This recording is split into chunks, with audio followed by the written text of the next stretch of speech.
What's going on, everyone? It's GentooMan here, also known as Rainy, and I'm finally back home now. I'm not on a trip anymore, so that's nice. I'm really glad to be home, and I got a good couple stories for you guys while on this trip, so that's cool. That'll probably be my next couple of videos, is just those stories, because, they're fresh in my brain and stuff like that. But I have the first of those. It's kind of a funny little story for you guys today, so let's hop right into it. Story time takes place probably about 2 weeks ago now, close to even. About when I left for my trip, so my girlfriend and I, we went to London. So we went to the airport. Our flight didn't leave till pretty late. It was like a 9 p.m. flight. So we got to the airport, got through security, usual shit, kind of just sat there doing our thing until our plane boarded. It's not very eventful when you're just kind of hanging out at the airport. So yeah, we kind of just did what everyone else does and sit there at our gate until they let us get on the airplane. The only notable thing that I remember doing while sitting there is I remember watching the trailer for Deadpool and Wolverine, which that movie looks kind of sick. I hope it's not just a cameo fest of oh, look at this guy's in this movie. It looks pretty good though. I am pretty excited for it. And after some time passes, they finally let us board our plane. I think it had been 2 hours at this point because you got to get to the airport early. I mean, they always say get to the airport early, and so I always do, but I always end up sitting there for 3 hours. So it's kind of weird because you want to be prepared on the chance that you go through security horribly and it takes you a year and a half, but at the same time, it never does. And I know if I ever show up late, that's when it's going to happen. So I never do show up late, but it's kind of annoying is my point. So anyways, we got on the plane, we get to our seats, sort of settle in. We had a window seat and a middle seat. I gave the window seat to my girlfriend because, I wanted to be nice. Everyone likes the window seat.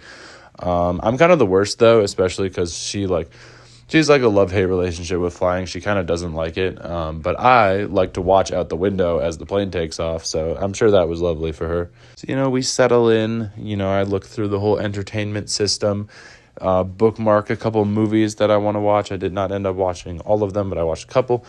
And yeah, shortly after, the plane took off, and off we were to our destination. See, I have no problem with planes for the most part. I do and I don't. I have a love-hate relationship with them. I think it's cool, and I like watching the plane take off. But at the same time, in the middle of the flight, planes make no fucking sense. And I'm I'm in a tin can just in the sky that makes sense for some reason. I know they taught me this in school, but I don't remember how it works. Sue me. I also have long legs because I'm kind of tall, so they get kind of cramped when I'm on a plane. Usually if I'm on the aisle, I can stretch them down the aisle a couple times, but I was in the middle, so that was not ideal, but I made it work. The flight was going pretty smoothly. I started watching BlacKkKlansman, it's actually a great movie. I was not prepared for racist Eric Foreman, but whatever. It was a really good movie. I really liked it. I had to watch it with subtitles though because they give you those shitty airline headphones to watch the movie and the audio is not great, so I put the subtitles on. That movie has a lot of inappropriate words, we'll call it, as I'm sure you can figure out. So that was fun. I'm sure everyone around me was reading my screen what the fuck is this guy watching? And while I was watching it, they served us dinner. Dinner was actually okay. It's airline food. It's not going to be fucking Michelin star Gordon Ramsay type shit, but it wasn't bad. It was fine. We had taken off pretty late, so at the end of our meal, I was getting towards the end of my movie, and when they started to dim the lights on the plane so that people could go to sleep. And my girlfriend started to go to sleep because she was really tired. I was tired too, but I can't really sleep on airplanes. It's the same thing with sleeping in a car. It's I can sleep in a car sometimes, more than I can sleep in an airplane, but not super often can I accomplish that, you know what I mean? So since I couldn't really sleep, I was getting kind of restless, I'm okay, I kind of have to go to the washroom. I'm going to stretch my legs. So I got up to go to the bathroom. I tell my girlfriend, hey, I'm just going to the bathroom. I'll be right back. I have to scooch past the guy that's sitting next to me. And then finally, I'd successfully make it to the aisle. And I forgot to mention, when I was boarding the plane and before we left, I look around. That's just something I do. That's a fucking great character trait. I look around, so quirky and special. Anyways, I was just looking around the plane, and towards the bathroom, towards the back, right against the wall, there was a row that was just empty. There was no one sitting there, I guess, which I thought was kind of cool. I'm maybe worst comes to worst, I can we can switch over there and just like stretch our legs. We didn't end up doing that because I kind of forgot about it immediately. But I forgot to mention this row earlier, so I'm mentioning it now because it's important to the story. So as I'm walking back to the bathroom, obviously I walk past this row, and as I'm walking past it, I see that a couple has moved into that row. And, you know, they have that little like airline blanket over them. You know, there's like the little shitty blanket they give you. It's actually not that shitty of a blanket. It's kind of a nice blanket. I take it back. No diss to the airline blanket. But they had that over them, and it was dark. I was thinking maybe I was seeing things not right, but it looked like maybe the girl, she was touching some things, if you know what I'm saying, and the guy looked like he was enjoying the touching of things. That's how I'm going to put that. But like I said, it was dark. It was kind of just like, what the fuck? And didn't think too much of it, thought I saw wrong, and kind of just went to the bathroom. And I got to the bathroom, you know, I closed the door and locked it, and then the lights turned on. And I pulled out my phone to, like, check the time, or something. I don't know what the fuck I was doing, because like it's not like I'm getting any text messages. The time's completely fucking wrong, because that's probably not the same time as the middle of the ocean, because my phone hasn't adjusted yet. So I don't know why I did that, but I did do that. And then, you know, I used the washroom. Not going into detail there, because everyone knows what the fuck you do in the bathroom. And then I left the bathroom, and I started to head back to my seat. And as I was heading back to my seat, naturally, I decided to see if my eyes were deceiving me.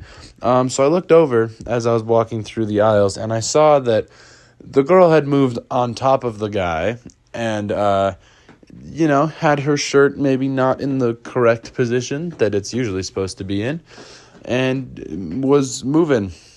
So, yeah, I kept walking. I didn't stop and watch, because that's fucking weird, and I didn't want to do that. So I just went back to my seat. And again, at the time I was like tired. It was the middle of the night. It was dark. I didn't know what I saw. I didn't really want to think about it. So I was kind of just like, nah, like there's got to be some logical explanation for this. But, you know, now that I'm thinking about it now, that's definitely what was happening. When I got back to my seat, I couldn't really sleep, you know, as I said. So I tried for a little bit. I failed. So I started watching Ex Machina, which is also a really good movie, I found out. I was definitely that guy on the plane, though, because if you've seen Ex Machina, there's a lot of nudity towards the end. So I was definitely that guy on the plane. People were like, okay, he's watching some weird shit. But then again, people were fucking a couple rows back, so whatever. Yeah, guys, that pretty much wraps up the story aspect of this video. Like that was all the interesting parts. The rest of the flight, I just like watched a movie, and then I did end up sleeping for a bit, and then we landed shortly after. But I do want to talk quickly about like movies on airplanes. Like I said, like I watched BlacKkKlansman, which has a lot of inappropriate language, and Ex Machina, which has like full nudity in it, which is completely uncensored, by the way, and I can just watch out in the open, which I did. But I tried to watch Joyride, like that comedy movie, and I turned it off after like 5 minutes, because all the swear words were like cut out and censored, and like middle fingers were blurred and stuff. And like, what is the line for airlines to like censor a movie? Like there was full frontal like female nudity in in Ex Machina, and that was fine. They didn't censor any of that, so I was just wondering what the deal is with that. Anyways, guys, that's pretty much going to wrap up the story time. Like I said, I'm going to stop ranting now. I'm finally back in Canada, so I'm going to probably find myself some poutine and ketchup chips to, you know, get the Canadian delicacies back in my body. That sounded really fucking weird. I don't know why I said that. Anyways, guys, that's going to do it for me and for this video. Thank you so much for watching. I hope you enjoyed the story time. Leave a like if you did, and subscribe if you're new. You guys all know the drill by now, and I'll catch you all in the next one. Later.